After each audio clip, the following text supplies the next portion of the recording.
When you know that you are queer, but your favorite drink is beer, that's gayish. You can bottom without stopping, but you can't stand going shopping, that's gayish. Oh, gayish, you're probably gayish. Well, life's just too short for narrow stereotypes, so it's gayish. We're also gayish. It's Gayish with Mike and Kyle. Hello, everyone in the podcast universe. This is Gayish, the podcast that's now a Choose Your Own Adventure podcast. Ooh, I go at page 54. I'm page 55. Great. So your page has to be really short. Great. That's probably then I died, because like the ones where you die are always like a paragraph. One page, yeah. I'm Mike Johnson. I'm Kyle Getz. And we're here to bridge the gap between sexuality and actuality. And today, did you read Choose Your Own Adventure books as a kid? Yeah. Yeah. Did every kid? I think a lot of kids, except sad ones that had no books. Well, I mean, there are a lot of kids without books who think the book readers are the sad ones. So. Oh, that's true, but they're wrong. The ass is always cleaner on the other side of the fence. Side of the hole. Yeah, that's not what we're here to talk about. No, we're here to talk about Speedos. We're going to talk about Speedos. I trounced you. Yes. Well, it was a barely. It was like 47% to 41% or something like that. Yeah, I had a strategic plan this time, though. Was that to put in one horrible one that no one would want? Nobody wanted hummingbirds, so I was like, I was gerrymandering my... Yeah, but you did win. You won both polls. Yeah, spell poll. But the second place one is what we're going to talk about for our Patreon bonus episode, which is going to be solo sexuals. Yup. Yeah.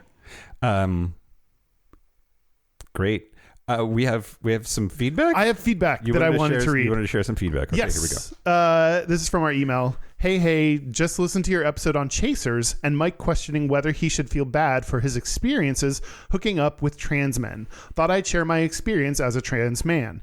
In the context of hookups, I don't mind being sexualized for my trans identity as long as the other person still views me as a man.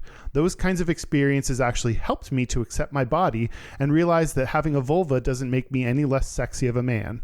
I also sexualize men in their 40s because daddy yum, please spank me. Great. As long as we're both consenting adults, respect each other's boundaries, and are able to communicate about our wants and expectations, I say it's fun for everyone. To me, it only becomes problematic if the other person is incapable of seeing my personhood. There's a big difference between, hey, cute pictures, what are you into? By the way, I think it's hot that you're trans, versus, hey, what's in your pants? Kind regards and love the podcast, Aiden. And we got a couple messages in support of you saying that what you were doing was not chasing behavior or not problematic. Everyone is so nice to me about this thing, except for the couple of people who aren't, but that's okay. There were people that were mean about it? I told you, there are people who, like, every time it comes up, somebody reaches out to say, like, well, then you must be bi, because they're just stupid. Oh, because they don't understand that trans men are men and you're hooking up with men, and that makes you gay. Correct. Yeah. Correct. Yeah. Anyway. Thanks for validating me. Yeah, thanks for writing in. Now the news. Shut your mouth hole, it's time for your ear holes. News. News the first. The United States Air Force has announced that it is going to deny all trans service members with 15 to 18 years of service the option to retire early, instead firing them without retirement benefits. Oof. Yeah. So a internal Air Force memo that was dated August 4th rescinded previously approved early retirements for trans troops, forcing them to choose between lump sum separation payments or involuntary removal. And this policy affects service members who could lose hundreds of thousands of dollars in lifetime benefits. Master Sergeant Logan Ireland described feeling, quote, betrayed and devastated when his approved retirement was denied. The decision follows the Supreme Court's May 2025 ruling allowing the Pentagon to implement a ban on trans troops serving in the military. That sucks, especially if you're planning on these retirement benefits for your service, and now that all gets taken away for no reason. Yeah. And it's like, makes it very, very clear that it's just animus, right? It's like, it has nothing to do with troop readiness, which is a lie. It has nothing to do with like unit cohesion, which is a lie. Has nothing to do with the expense of trans medical care. That's a lie. It's just that they think trans people are icky, and they don't think that anybody's going to come to trans people's defense when they fire them without the benefits that they were promised when they enlisted. And this isn't like you were in for a couple of years and expected full retirement. These are people with 15 to 18 years of dedicated service to our country. It's horrific and awful, and fuck this administration, and fuck you if you voted for him. Yeah, totally. Everything's bad, and you should feel bad today. I don't feel like anyone's going to come to their defense either. Yeah, I mean, who like? It would have to be. You'd have to really like narrowly, like almost trick people into it to be like, we promised these service members retirements that are being taken away from them without like. It doesn't matter if they were trans or not. It's that these are service people. Yeah. Like we let them get on the plane first because we are supposed to care about who they are. Can't you just enjoy getting on the plane first? Do you really need retirement benefits? I'm in group F or group G or whatever. Yeah. You get to get on before me. Just enjoy that. Yeah. I don't know, man. Oh no, I think it's active service members. So right. They're no longer that. To add insult to injury, they're now in group F with Kyle. It's awful. Yeah. Everything's bad and you should feel bad today. Yeah. News the second. Yeah. It's not going to get better. Uh-oh. Actually it is. This one's better. A diverse coalition that includes the ACLU, National Education Association New Hampshire, GLBTQ Legal Advocates and Defenders, GLAD Law, 4 school districts and individual educators filed a federal lawsuit challenging New Hampshire's House Bill 2, which bans DEI programs pertaining to sexual orientation and gender identity in schools and public entities. Basically, New Hampshire is trying to do its own like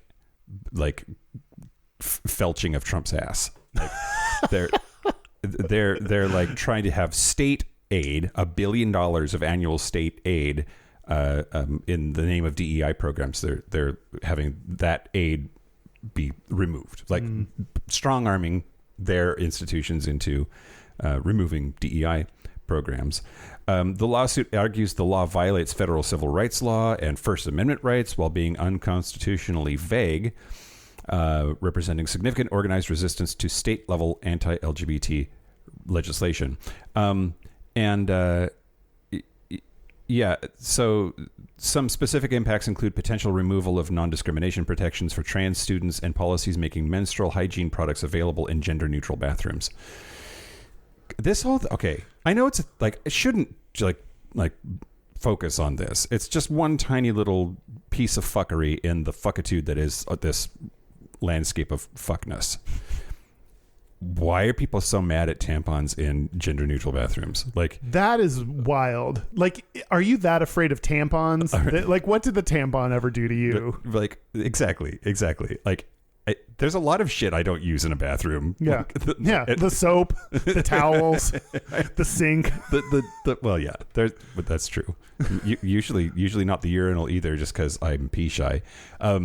But you go into the toilet? No, I'm just making conversation, Kyle. That's what we're supposed to do. It's a podcast. I use a urinal. It's hard to know what's the truth. I know. Amen to that. But yeah. I don't. Just this idea that like, I don't know. We have tampons in our work bathroom, and I'm happy when I see them. Yeah, because I know that they're being provided to people who need them. Or like, you've used a gender-neutral bathroom before. It's your fucking bathroom. Yeah. Like, what is so threatening about it's just people have lost their goddamn minds. Fuck everyone. Yeah, fuck everyone. I don't know, Kyle. Anyway, these people are suing. Yeah, okay. There's a big old group of people, and they're suing the state of New Hampshire, saying like, nuh-uh. And nuh-uh. We'll see what happens. Yeah. News the last. Going over the pond, Kyle, to Budapest.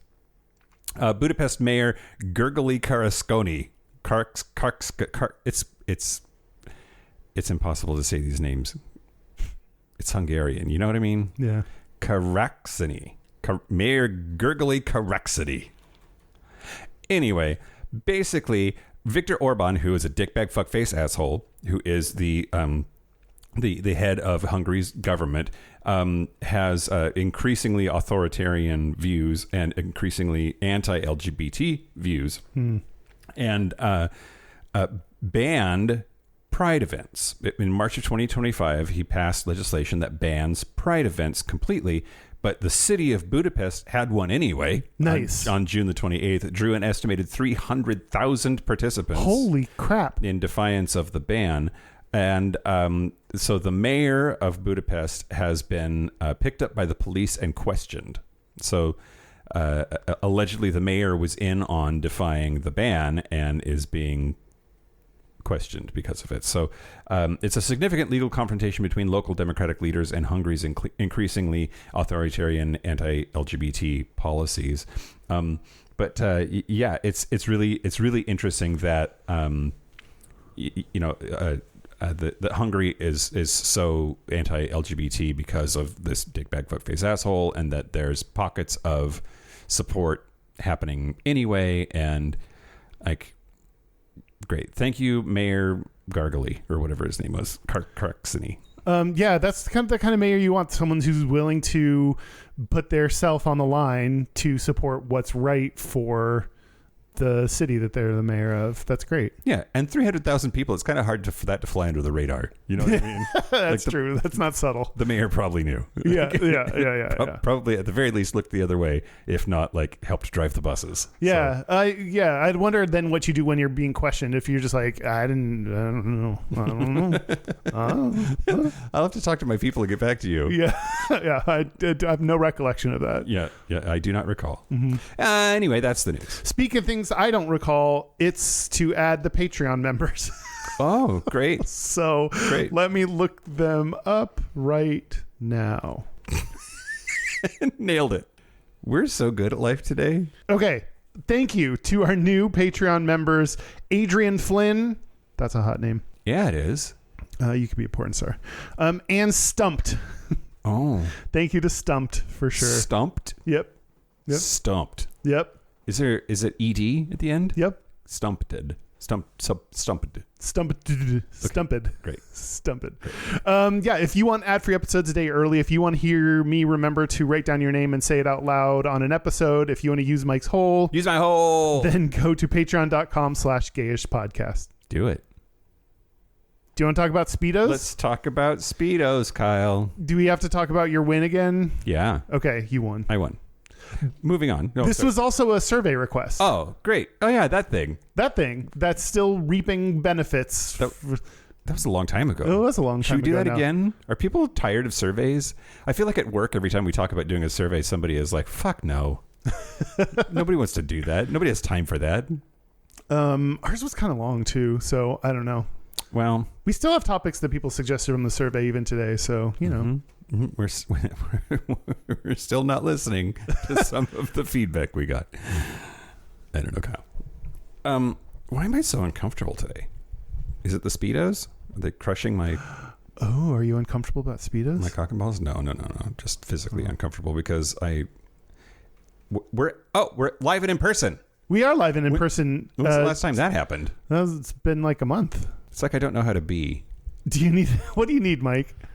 I need to find a height for this microphone that doesn't make me feel claustrophobic or like I'm crushing my spine. Okay, I'm going to talk to you about the history of Speedos, Kyle. Okay, sure. Yeah. Okay, so first of all, what is a Speedo? What is a Speedo? Okay, so we need to... What? Okay, don't make that face at me. I can't help it. Yeah. Do we want to... Are we talking about just the brand, or are we talking about the style? The style. Okay. So by that we mean swimming briefs. Yeah. Speedo is like whiteout. Like it's the brand name that is just represents now the entire category of thing. Okay, great.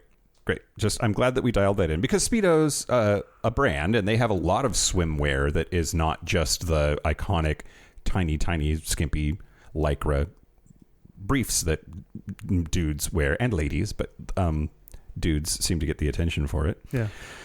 Okay. Do you know what year the company was founded? No. 19 1970 is incorrect. 1914. Wow, that's early. So it was founded by Alexander McRae. He was a Scottish immigrant to Sydney, Australia. So the Speedo, the Speedo logo? Mm-hmm. It's supposed to be a boomerang, which I never realized, but it's because it's an Australian company and has an Australian identity, and so that like weird kind of, I don't know, drunk 7 at the end of the Speedo name is supposed to be a boomerang. Okay, I just had to look up the logo to see what you're talking about. I can see it.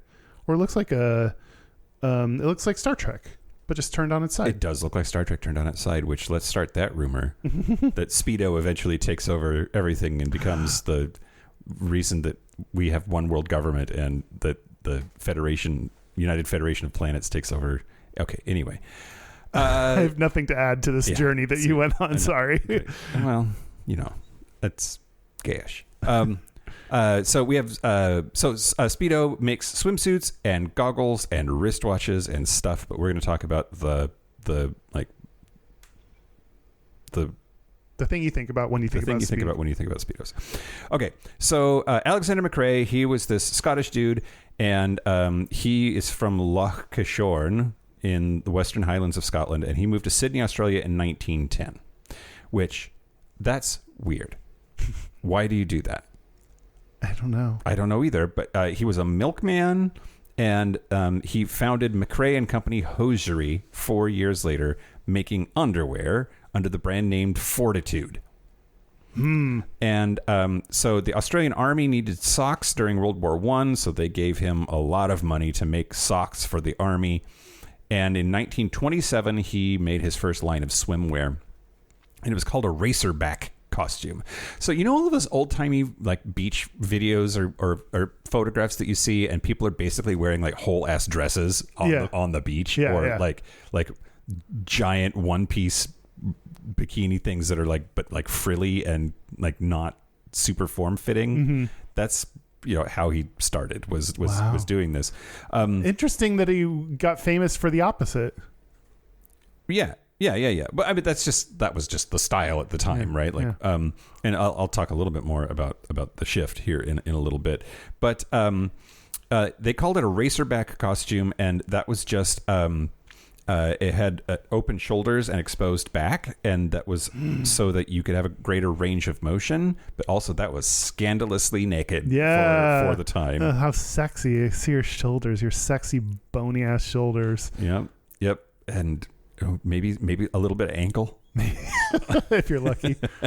So in 1928, there was a naming contest, and it wasn't like a public contest. It was just like inside the company, the McRae staff. But they came up with the slogan, "Speed on in your Speedos."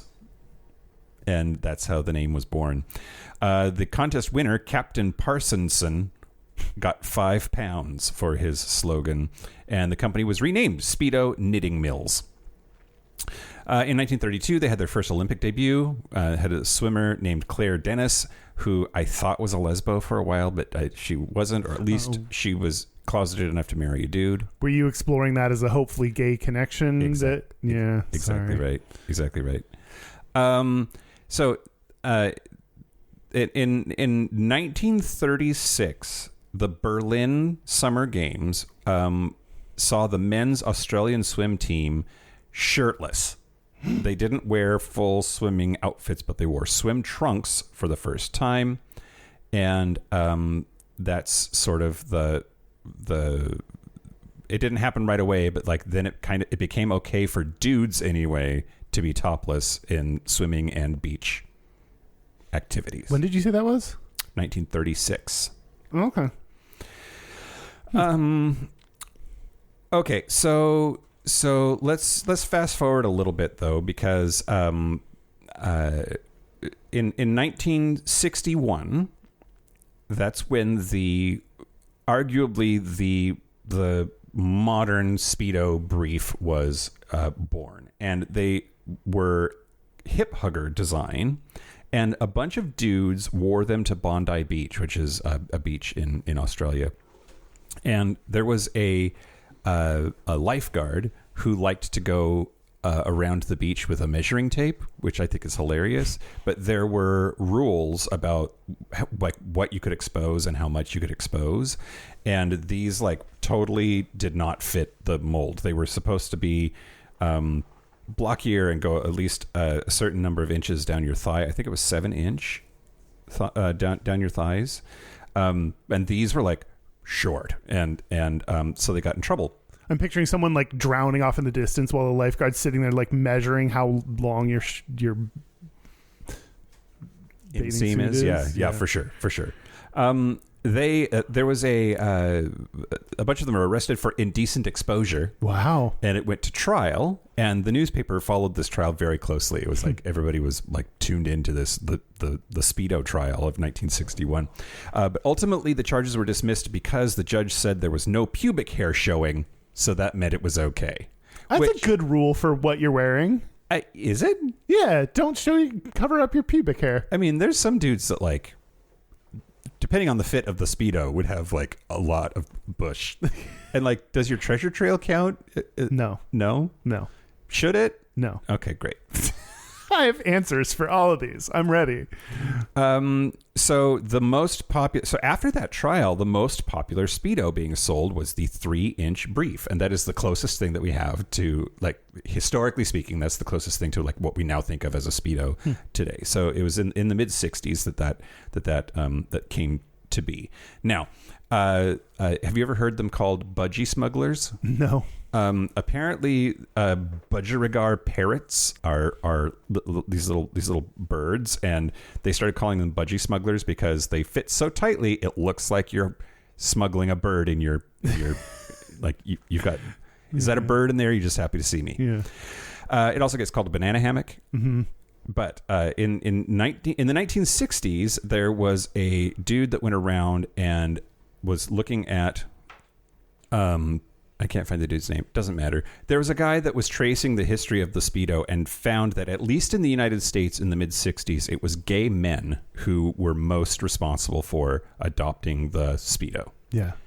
And not because they were swimming. You know what I mean? Like, as just like, for like sexy times? Not just casual beach party wear. Like they wanted to like max show off to each other in public. And that's how they did it. So by 1969, in an article in Philadelphia Magazine, quote, their public displays of affection, particularly among men wearing women's bathing suits on the main beach, turned off the townsfolk, and the city council, eager to protect its flock from glimpsing the terrifying outline of adult male genitalia, was moved to pass a law forbidding bikini bathing suits on males over 12. Oh, wow. That's an interesting age because, like, once you turn 13, it's suddenly inappropriate. Like, I mean, and the whole thing is because, like, you could see the dick and balls. That's what it was about. But but basically, like, because there were so many gay dudes wearing Speedos on the beach, this town decided to ban them. Yeah. Unless you were over 12. Let's see. Then Fire Island was one of the places where Speedos were not banned and not controversial, and that led to, at least in part, the popularity of it as a gay destination. Mm. Speedo legit has like a history in the Olympics and competitive swimming. It is, makes you glide through the water better than other kinds of materials, and that's why it gets used. And there's different styles. We're going to focus on the briefs today, but like there are full body Speedos for certain kinds of swimming.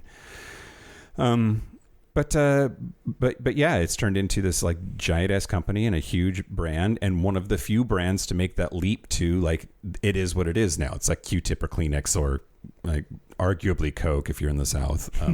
Is just like the brand has become the thing. Yeah, which I think has a marketing name, doesn't it? I don't know. There's a term for that. Anyway, that's sort of the history of Speedos, Kyle. It was the gays. The gays made it happen. The gays always make it happen. Yeah. I'm going to talk to you about Speedo Summer. Okay. What is Speedo Summer? Speedo Summer, we're in the middle of Speedo Summer, supposedly. Is that this summer or is that every summer? This summer. Oh, this summer is Speedo Summer. This summer is Speedo Summer. There were recent articles in May. How am I missing this banana boat, Kyle? Well, because Is it actually happening? That's a different question. There were articles predicting Speedo summer. So in May 2025 in GQ, there was an article called "Are Straight Guys Ready for Speedo Summer?" They are not. And At least not in this country. Go ahead. Then the subtitle was, "After years of rising inseams, the revealing swimwear style finally feels poised for a breakout season among American men." In June of 2025 in the New York Times, there was an article called "Skimpy Men's Swimsuits Are Making a Splash," with the subtitle, "Swim briefs are being embraced by trendy brands, publications, and celebrities. Will they show up at a beach near you?" And in June, also in June of 2025, in Queerty, they said, "Media warns of an incoming Speedo summer as more and more straight men appropriate gay swimwear culture." Okay.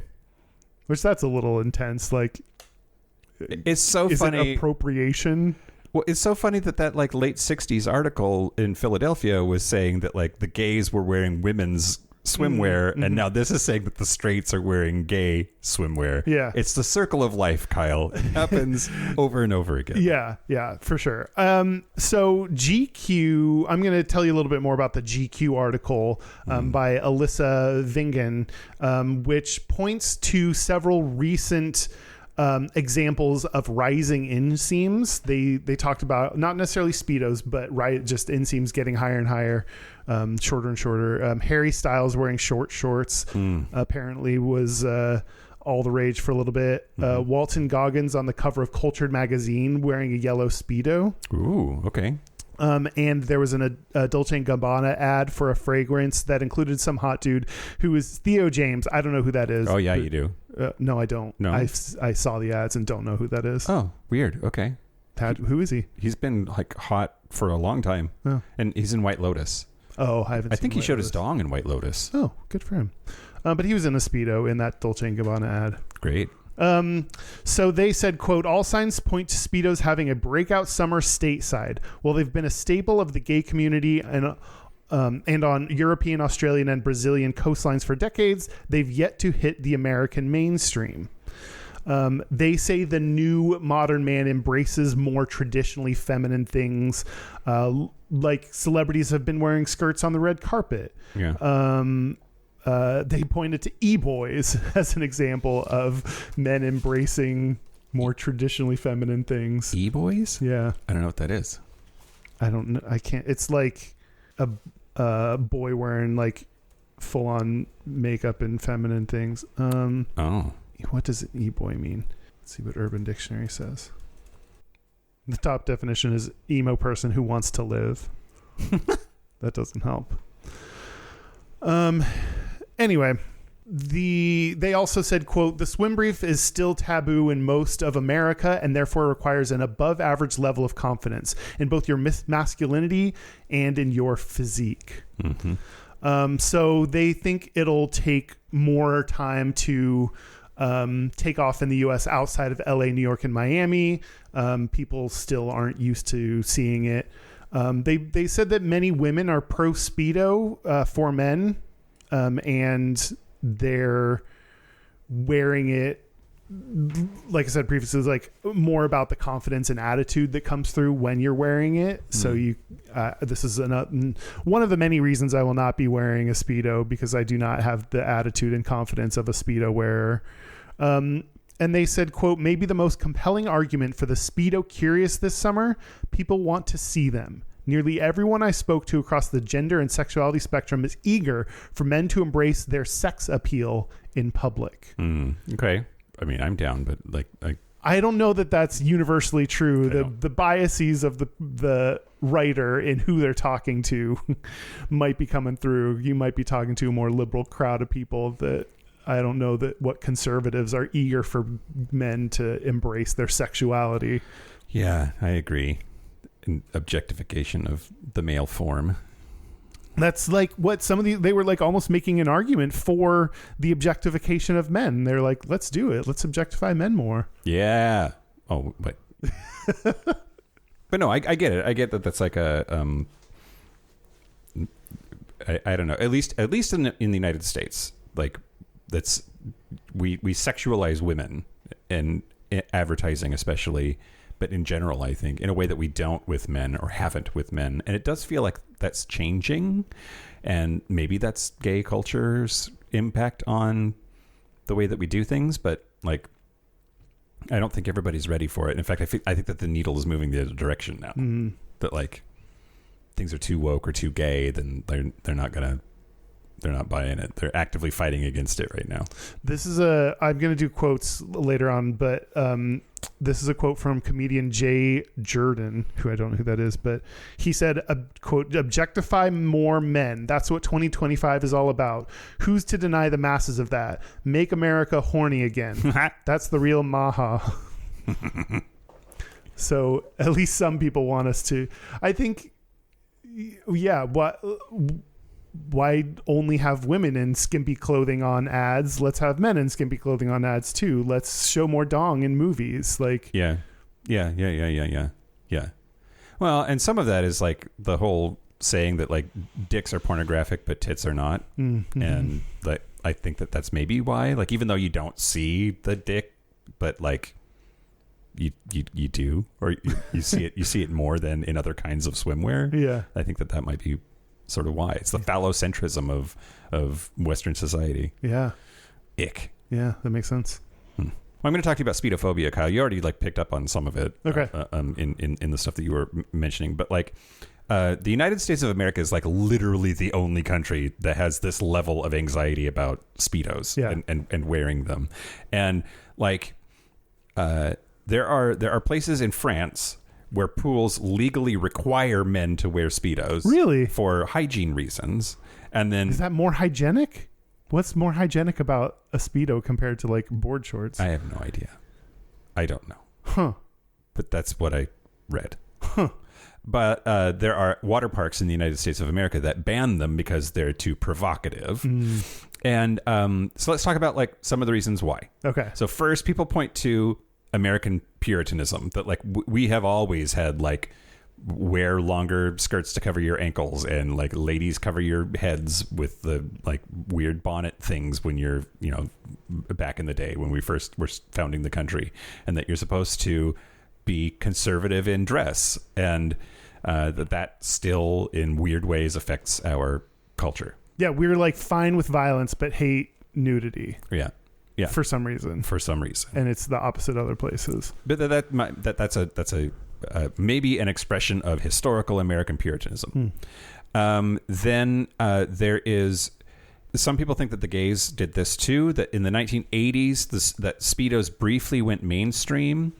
Then there's like the message gets out, at least in the United States, that that's because of the gays, that those are gay. And then that makes straight men sort of run from the Speedo. Weirdly enough, a similar pattern happened with musical theater, that straight guys used to go to Broadway shows way more often, and then once it became associated with the gays, they ran the other direction. Straight guys are so terrified of being accused of being gay. Yeah. And doing anything that I was too when I was a kid, but that's because I was gay, not because like they're just like their masculinity is so fragile. Like the idea of being gay is like the worst thing in the world. They gotta hide from anything that could possibly be gay. Yep, 100%. So some people have pointed to Michael Jordan's influence, that like the baggy basketball short was really around the time that Michael Jordan was becoming a basketball mega superstar. Like if you think about like Larry Bird and the Celtics, and you think about those teeny tiny ass basketball shorts from the 70s, that was changing about the time that Jordan was becoming a superstar, and he wore these super ass baggy basketball shorts, and that was like a trend, so that like straight dudes watching sports got more into like looser clothing. Yeah, gays didn't get that message because we were not watching basketball. Right. Yep. Let's see. There's also Michael Kimmel is the name of a researcher, and he says that American men avoid Speedos because, quote, caring about appearance is coded feminine. That American masculinity is based on repudiating the feminine, like being as unfeminine as possible. Something even smells slightly of femininity, run the other way. Yeah, like a tampon in the bathroom. Yeah, like a tampon in the bathroom. Exactly right. And so like anyway, his theory is just that you have to have a rockin' bod, or at least be confident about your body to wear a Speedo out in public. Caring about your appearance is something that chicks do, so it's gay and I can't do it. Yeah. Which I think that might be a lot of it, at least in this country. Yeah, I believe that. And then the last thing that I want to talk about, because I always want to talk about it, it's about penis size. So that Speedos are avoided in this country because your package will be seen by everyone. And 45 to 68% of American men report penis size anxiety, which is the highest percentage in the world. Wow, we're the most anxious about our dicks? At least in Western society. And so that it might be just because like American dudes are insecure about the size of their package, and so they don't want to wear something that's going to be accentuating specifically the size of their package. Why are we more insecure than other countries? Well, I think because we have the most weird insecure masculinity and toxic masculinity. And I think that like we equate genitalia with gender, and like boys have a penis and girls have a vagina. So the more penis you have, the more of a boy you are. To have less of a penis means you're less of a boy, less of a man. And that's like all of that feeds into this weird, like big dicks are nothing. Yeah. I just was hit with this memory that there was a rumor about a kid in like high school that his dick was so big he could tie it in a knot. Oh, was it true? Call me. I doubt it. That seems impossible, right? I don't know. That doesn't seem like it'd be possible. Maybe you'd have to have a really large but flaccid dick. Yeah, or I think you'd have to be a grower, not a shower, and be soft. It just like stretch that shit out like a rubber band. You'd have to be a shower because you need like a really soft, long dick. Is that true? To tie it in a knot? I think so. If you have a small dick, then you can't. There's no knot. Right. Well, where I'm going with this is if you're a grower, then that means you start out small but are really stretchy, and that it would stretch out and be thin so that you could stretch it out and then. But I think if like a soft dick that's like big is also likely like that's about as thick as it's going to get, and that would make it harder to tie in a knot than the thinner stretched out version. I just don't think it's possible. I also don't know if it's possible. I don't think it's possible. Although there was that there are some people who can fuck themselves, so that's true. But that seems more like I've seen that, so I know that's true. I've never seen anyone tie their dick in a knot. Yeah. Anyway. Yeah, sure. It's gayishpodcast@gmail.com. 555 gayish if you want to send in any of those. But okay, so I actually find, as nervous as it makes me to talk about like penis size and being a size queen and all of that, I think that this is probably the thing. Like to me, this is the smoking gun for why American men are afraid of Speedos. That it's just about increased modesty because we have more anxiety about dick size. See, I like the gay theory that like if people are running away from anything that's gay. And it also could be a combination of all of these things, right? Is. But everyone does seem to be in agreement that like Speedos are just like not a thing that Americans do. Yeah. That's like everywhere else in the world is fine, and that this is a uniquely American problem to not wear Speedos. Yeah. And all of it checks out. Like, when you travel the world and go to other places, you see a lot more Speedos at the pool, on the beach, whatever. And people just give zero fucks or less fucks than we do. Yeah. It's weird. Yeah. Like, it's really weird. But here we are. Yeah. I'm going to read you some quotes. Okay. Read me some quotes, Kyle. This is from back to comedian Jay Jordan, who, again, I don't know who that is. That sounds like a made up name for somebody else, like Jackie Jump Jump. Apparently, Jay invited a straight friend to Fire Island last summer, but under the condition that he wear a Speedo. Nice. I think that's mean. Why? I think that's real shitty. Well, I mean, was it because they're doing a social experiment, or I don't know. The friend did it, and it worked out. The friend said he felt free. Oh. Jay said, "This is the kind of freedom we could all be experiencing. It was both an exercise in equality as well as what kind of man are you going to be? Are you going to be a man who's still tied down to all these old school ideas? Tied in a knot? Or, or am I going to branch out into this fun, new, modern man?" Which I hate that. Yeah. Yeah. As someone, I personally will never wear a Speedo. Yeah. So the idea that like you have to wear a Speedo to be free and to be a new modern man and to not be tied down bugs me. This is not the only context in which this is true. There are people that will have a enlightening or freeing experience and assume that that same thing will be similarly enlightening or freeing for others. Yeah. And it really pisses me off.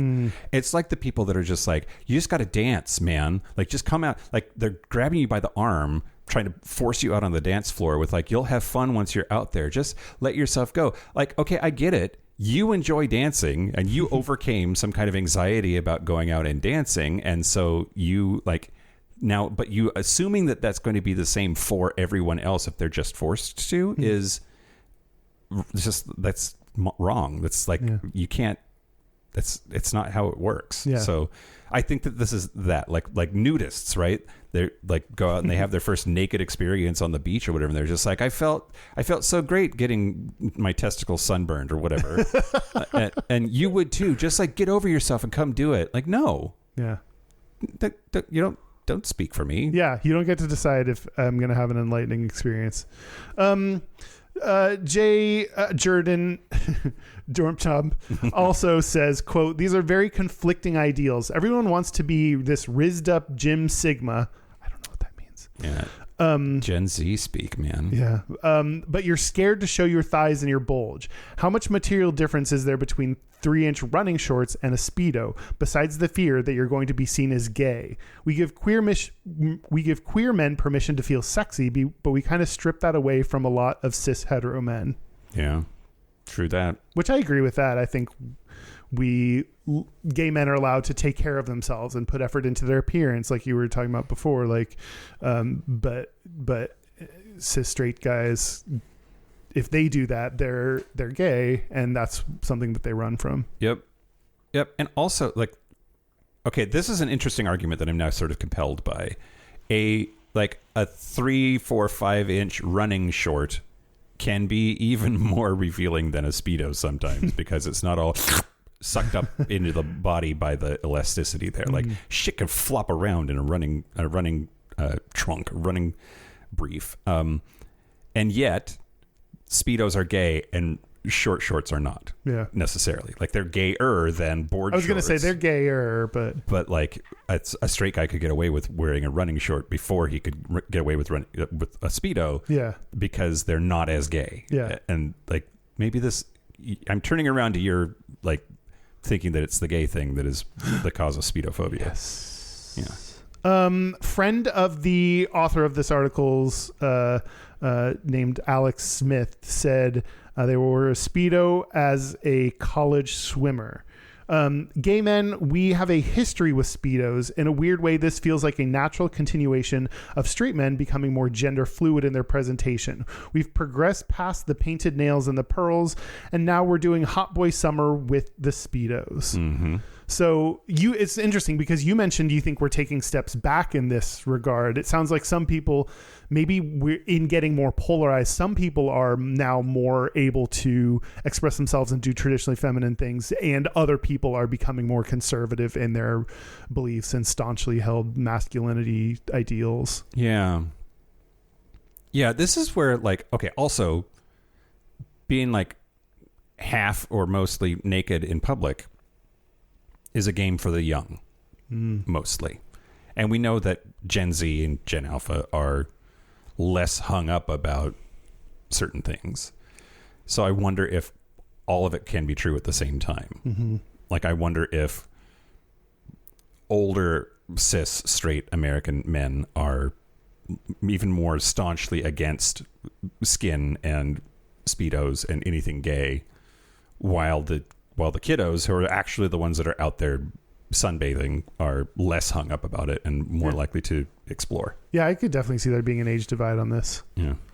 Doug Conklin, Speedo's senior vice president of global design, said, quote, "When people start wearing it, there were threats of arrest for indecent exposure. In a way, this is built-in sense of rebellion, and I don't care what you think." Yeah. Which I do think there has to be a little bit of I don't care what you think when you wear a Speedo, or I care a lot about what you think and I'm trying to show off how hot I am. Right. Or, it could be all of those things at the same time, maybe. Well, it can't be I don't care what you think and I do care what you think at the same time. Right. Yeah, so I don't know that I look at someone in a Speedo and think, what a rebel.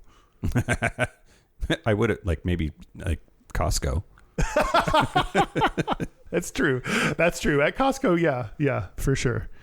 Lastly, friend of the author, Ray Witt, said, quote, "Fit is crucial, but it's also the energy. Super secure in his masculinity and has zero issue if the bros rib him about looking a little gay. Those are both very hot, and Speedo is just representative of that. Aesthetically, I'm preferring the tiny shorts to the brief variety of swimsuit, but conceptually, I'm into the mindset of someone that's wearing it."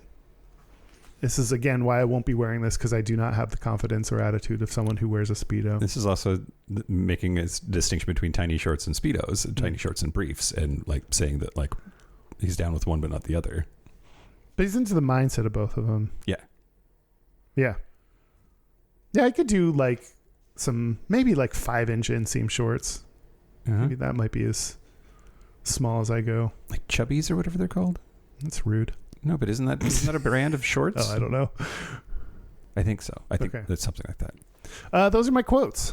Great. Good work. Thank you for that. Yeah. I'm gonna talk about Speedo gay awakenings in the Patreon segment. Oh, okay. But for now, I'm going to talk to you about Speedo and their support of LGBT folks and how they're doing. Anyway, so Speedo operates in 175 countries and has $550 million in annual revenue and has 70% market share in performance swimwear. Damn.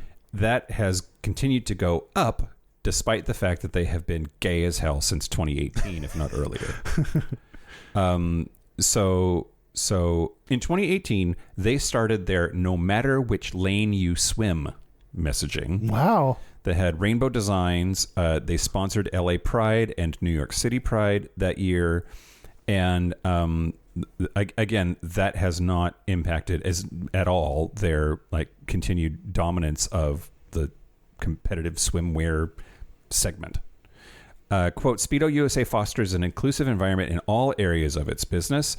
We are proud to bring that same spirit to our apparel offerings this month and connect athletes of all orientations with LGBTQ swim communities as we support Pride in June and beyond." That was in June of 2018. I wonder how much of this is they know a big part of their market is gay people, so they can't distance themselves from the gay people because that would then cost them money. Is it all just connected to the money they make off of the gay people? Yes, of course it is. Of course it is. Of course it is. And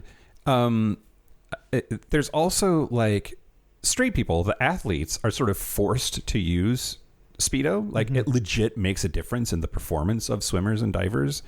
And so swimming and diving actually are weirdly toxically masculine. Lots of straight bros and lots of homophobia. Not very many people are out. More people are out in those sports than in some others, like the professional football here in the United States.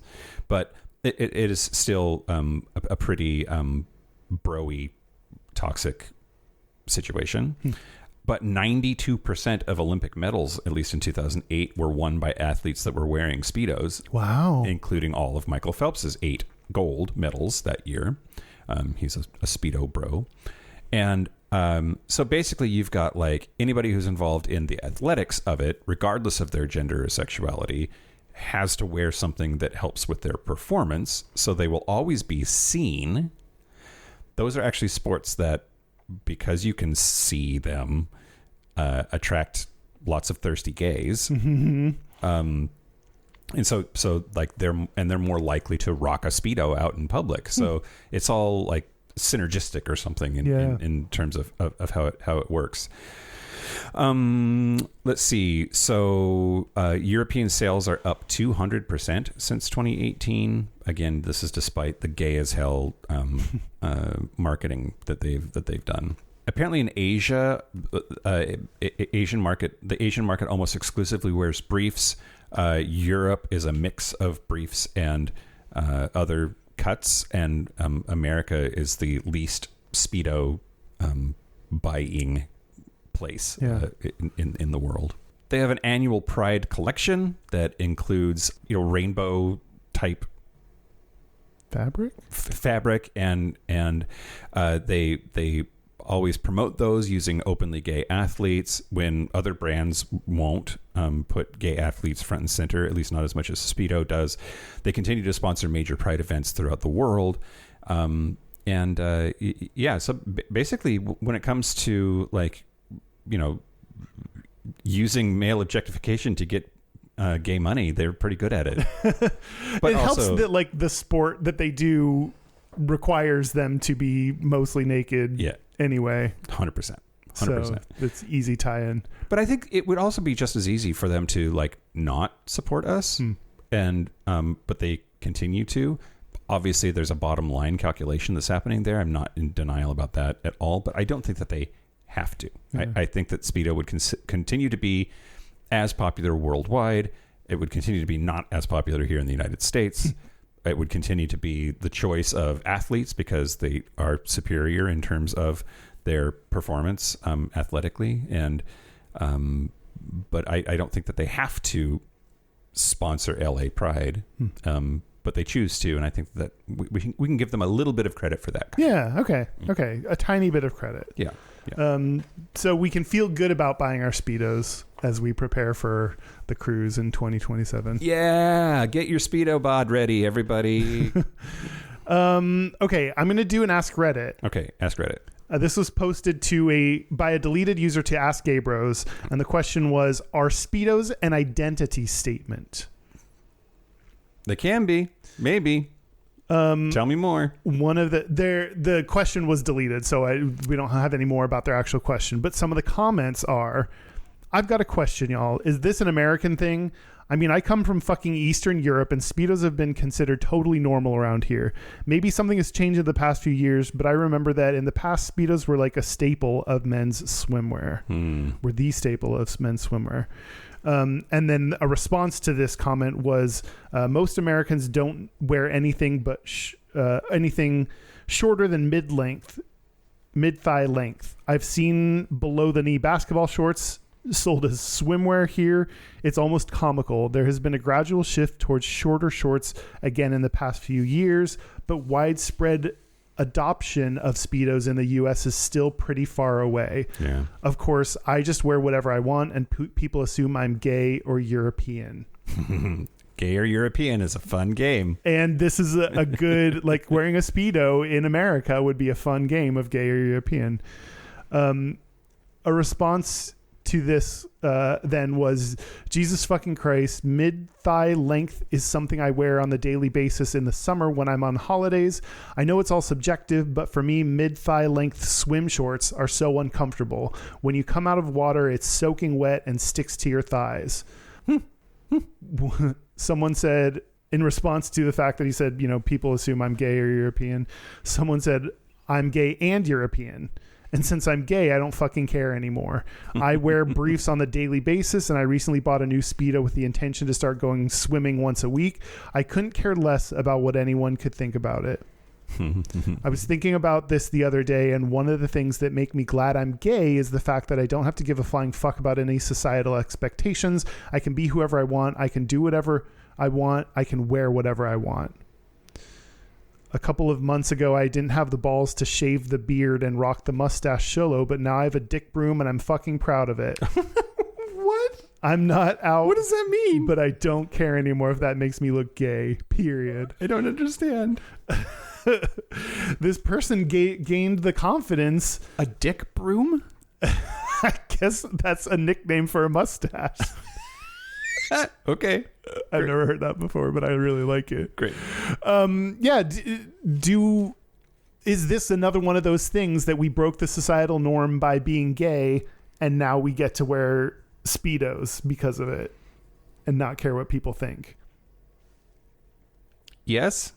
I don't know. I think Maybe. I don't know. Because I also think that like gays are so like bad to each other. Like that, body positivity is, I think, more difficult sometimes in the gay community, but also not like basically the hot ones are naked all the time and the rest of us aren't. And there's a weird tension there. I don't know.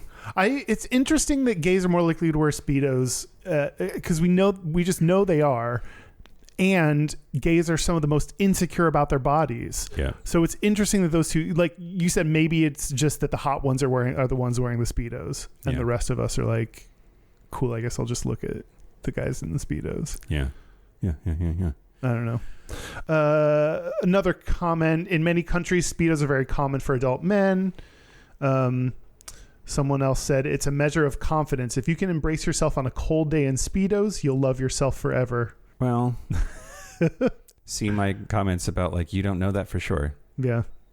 In the U.S., I'd say, I'm not going to wear a Speedo on a family vacation, but in PV or the Pines, Palm Springs, P-Town, etc., obviously fine. Yeah. And it does seem like there is a location basis for when Speedos are more likely to show up. We haven't talked about the fact that they're super duper popular in Brazil and other parts in Latin America, and how like that doesn't fit for me just because culturally there's some attitudes about masculinity in Latin America that like you would think would have the same, I'm not wearing that because it's gay, and it doesn't. But it's just not gay elsewhere. I think that's just in the U.S. that it's gay. I think like because it doesn't have that same stigma, then straight dudes are allowed to do it and feel okay about it. Yeah, I'm with you. The last comment is, it's an American thing and I've never worn a Speedo. LOL. Doesn't feel comfortable on my skin. Nevertheless, it's great you project that confidence. Yeah. Good for you. Good for you for wearing a Speedo, I guess, but not for me. Well done. Yeah. Nope. Yeah, exactly. Although I did wear one once. Yeah? Yeah. When? When I was in LA right after the pandemic. I was like feeling pretty good about my body at that stage. I was down there with Menomenon. You own a Speedo? Yeah. Huh. It's seen the light of day exactly once. This is the story I'm telling now. Okay, Kyle. Okay. We're going to play a game. Are you ready? Okay, sure. I know you love these. Today's game, Speedo or lube? Okay. Are you ready? Yeah. Let's do Okay. it. How do you think you're going to do? Not great. Okay. Let's start with Solar Inch. Speedo. Correct. That is a Speedo. It is their ultra minimal swimsuit. It's very little. There's levels of littleness to the Speedo. It seems like it's just it's a 1 inch damn brief, which I don't know. Like, where do you put it though? you could put it anywhere. Wet platinum. Okay, that's got to be lube. That is a lube. Correct. How about Power Flex? Oh, that's hot. Maybe a Speedo. That is a Speedo. It's actually the Power Flex Eco Dive. Sure. Stroke 29. Okay, I think you're trying to trick me because it has the word stroke in there. I think that's a Speedo. That is lube. Oh, it is fuck. a masturbation cream. What's that mean? I don't know, but that's what it says. Okay. How about Pure Intent? I think that's a lube. That is a Speedo. It is No. the LZR Pure Intent. It is a $400 racing suit, and it's not just the Speedo brief, but like the whole. Pure intent. Wow, that's so sexual, though. Yeah. How about Glide? That's good name for either of them. Lube. I'm going to give it to you. It's both. Oh, shit. ID Glide is one of the most popular water-based lubes, and the Arena Carbon Glide is a high-tech racing suit. So it is both. So I'm going to give it to you. Yes. How about pink water?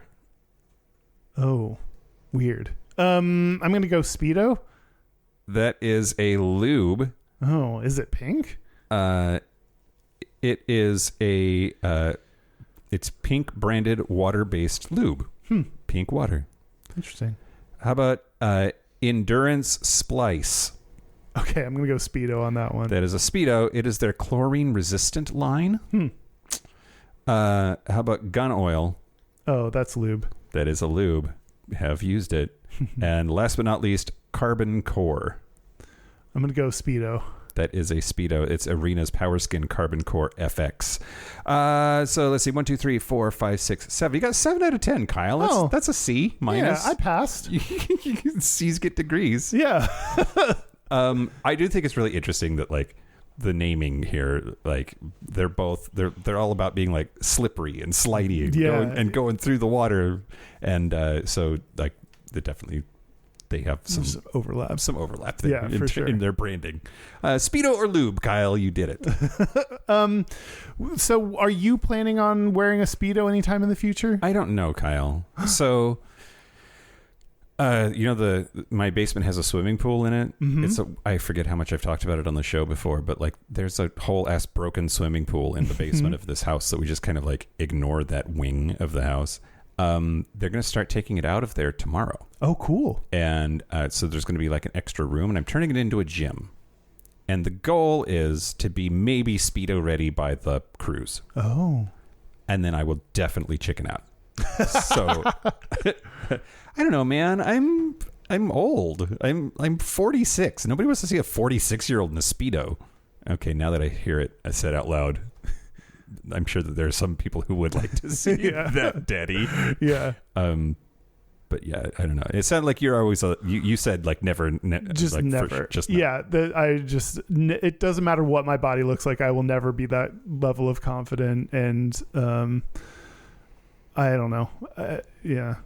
If I do, it's probably my boyfriend's fault. That boy, it's hard to keep clothes on him. And he rocks a Speedo on a regular basis, just like to go to Costco. So I don't know. I could see a vacation in our near future, like maybe doing that together, which is weird, but like wearing Speedos together? Yeah. That's so gay. I know, right? That's one of the gayest things I've ever heard. You're welcome. Do you like the way that they look? I think they look great on hot guys. But it's not about the Speedo. It's about the fact that I get to see your whole ass body. Like I don't think the Speedo looks good. Right. I think the rest of you looks good. Right. So it's not about the Speedo at all. Indirectly, it's about the Speedo. Right. Are you into guys wearing Speedos? I don't know, man. Yeah. Like, I think I like a little bit of mystery. Yeah. And like I said, because of the material, the elasticity of the material, it can actually like sucks everything up in like it's hard to tell sometimes how big that dick's going to be. Yeah. Cuz it's like shrink wrapped in there, you know? Yeah. I think that there are other articles of clothing that are actually more revealing. But yes, obviously, like skin is hot if you're hot, so be hot and show that off. Why not? Yeah. Derek, do you own a Speedo? No, he does not. Okay, that's disappointing. Okay, did we do it? I think so. We talked about Speedos? We talked about Speedos. They're pretty gay. They're gay. They're very gay, especially here in the U.S. And we just haven't caught on. I don't think this. I don't know. I don't go to the beach, so I'm the last person to be able to say if Speedo summer this summer has actually happened. But the beach is terrible. Yeah. Just like, oh my God, sand everywhere, and the sun. You know how much I hate the sun. Yeah. And no, it's not for me. But if it's for you, that's great. Yeah, go for it. Speedos are gay. Okay, so I'm during the Patreon segment, I'm gonna talk to you more about like hot guys in Speedos. So that's exciting. That'll be fun. Yeah. Should we take a break? Yeah, let's take a break. Let's take a break. Pew. I don't know what that had to do with anything. This is the part where Mike and Kyle take a break. So are we back? We're back. We're back. We're going to do our Gayest and Straightest. We're going to do our Gayest and Straightest, but first, hey. Local gay bar review. I forgot that I was going to do one of those, and I'm going to do one of those right now. Okay. I totally knew. And you're prepared and have your thing open and everything. Yep. Oh. Yeah. This one's from the tour. You were there. Oh. It's going to be great. I'm going to talk to you about The Hidden Door in Dallas, Texas. This was the place that had the giant outdoor area. Oh. And there were lots of different kinds of people. Just every kind of body was out there. I felt like it was pretty diverse in terms of like skin tone, like gender expression. I mean, it's mostly dudes. It was a sausage fest. But my favorite part, though, there was dollar beers. Yeah. Which I can drink a lot of beer for $1, Kyle. There's this giant outdoor space, had porta potties and dollar draft beers. And I said, Kyle made out with a boy that loves him. The boy with the hat? Boy with the hat, yeah. He loved you. He loved me? Yeah, for sure. He was like planning your wedding also. Like that. You've had multiple weddings planned. I don't know that we tour. got that far. He was like lamenting that like we had to leave. Yeah, he was real sad that you were going back to Seattle. And that he asked multiple times and it kept not changing that I was leaving. Yeah. So, yeah. Yeah. And also, like, I think that's why we went to the Eagle, maybe, to follow him, to find him. Yeah. I forget, but that's a future local gay bar review, Kyle. Okay. Hidden Door Dallas. It was really fun. I got a sunburn. 3.5 dildos. Okay, that's a solid score. Yeah. What do you want to give it? It was, there were just huge lines for the bar. Mm-hmm. So I'll give it 3. Yeah. Not if you wanted dollar beers, Kyle. Yeah. Yeah. Okay. Our website is gayishpodcast.com. We're on social media at Gayish Podcast, or you can find our contact info, our Discord or Facebook group at gayishpodcast.com/contact. Our hotline, you can send us text messages or leave us voicemails, especially if it's your gayest and straightest. It's 5855-GAYISH. That's 585-542-9474. Standard rates apply. Our email is gayishpodcast@gmail.com. And our physical mailing address is Post Office Box 19882, Seattle, Washington, 98109. Thanks to everyone who came out to our 450th episode for Patreon. That was Patreon happy hour was a lot of fun. Yeah, it was lovely. Yeah, it was lovely. I was exhausted, but it was lovely. Yeah, it was great. And those happy hours are always fun, actually. Yeah. The next one is in 3 months. See you then. Come to the cruise, everybody. Yeah. We're doing a cruise. It's in 2027. That keeps coming up.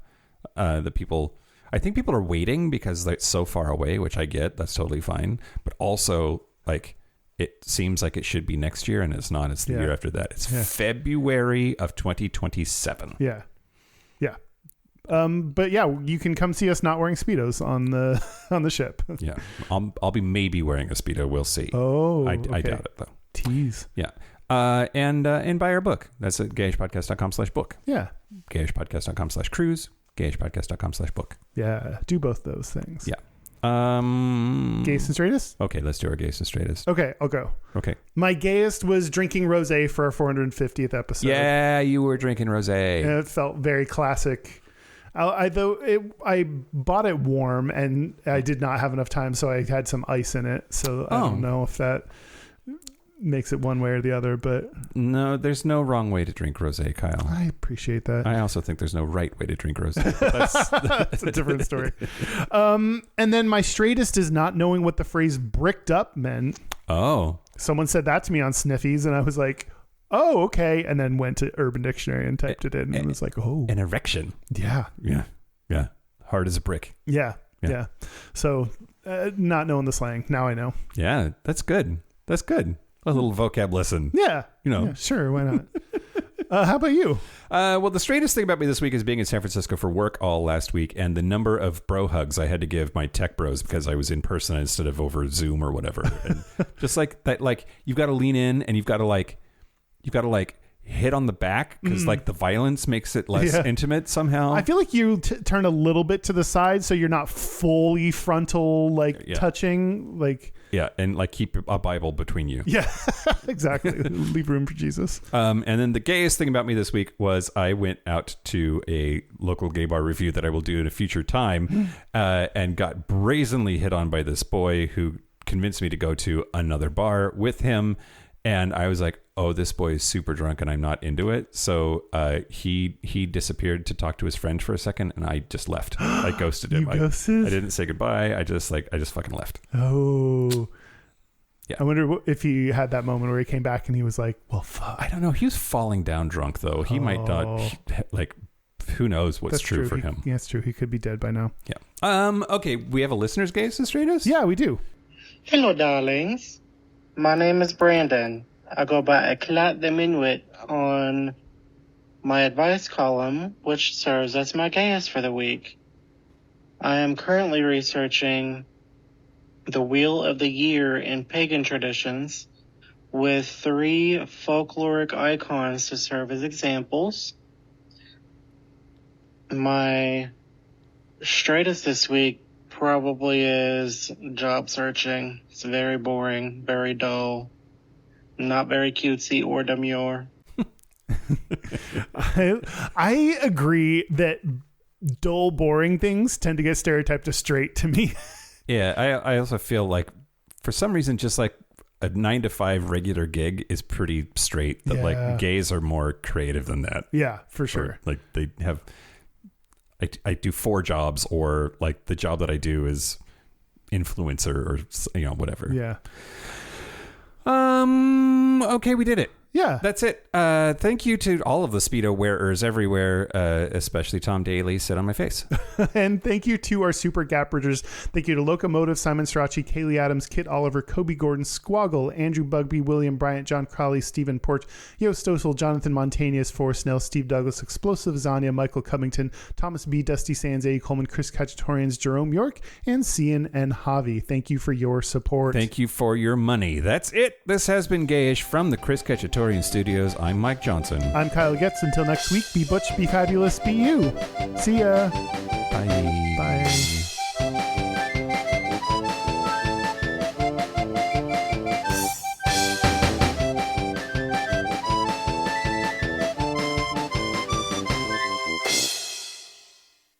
Wear a Speedo. Sure.